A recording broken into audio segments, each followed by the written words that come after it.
Between point A and point B, a lot can happen to your precious product. So how much should you pay for peace of mind? I'm Jessie Janae, this is Shipping Things, and today we're talking all about shipping insurance.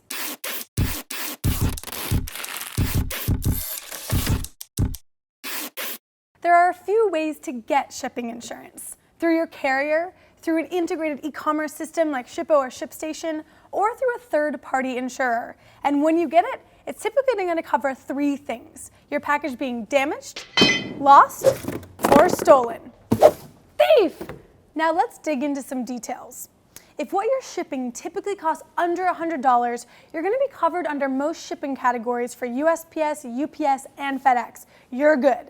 But if you're going to ship pricier stuff like big honk and diamonds, you're going to want to opt for more insurance. What does that mean? Well, there's this thing called declared value. And at most carriers, you can opt to add it to your carrier process, and it will actually insure your item up to $50,000 for an additional fee. But keep in mind that there are caveats. It typically only works with certain products and going to certain destinations. And that calls for a bug alert. Guys, declared value is not insurance. And in fact, most carriers have different rules around it entirely, and you're going to have to really read that contract.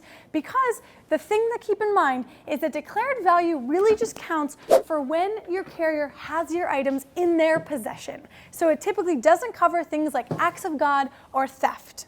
So if you ship a product to a customer and it gets damaged, lost, or stolen, what do you do next? What a bummer. Well, as a shipper, the responsibility is on you to get that claims process started with your carrier.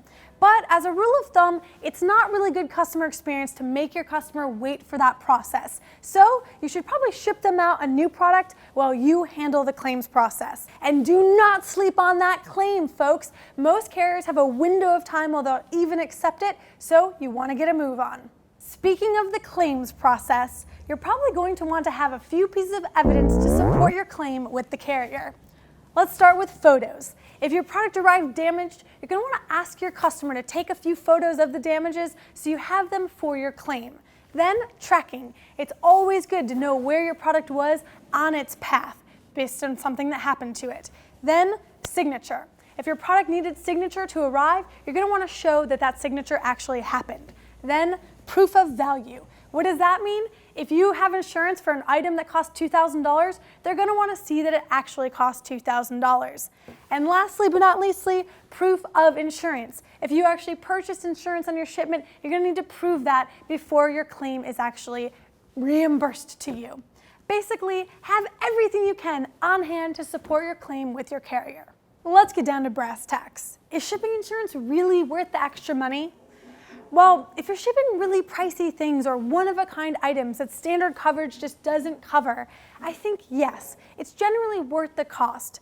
But if you do have to pay extra for it, meaning above and beyond normal freight fees, then you could consider how to offset that. Maybe increase your shipping and handling fees or increase the price of your product itself to cover that additional cost for your e-commerce business.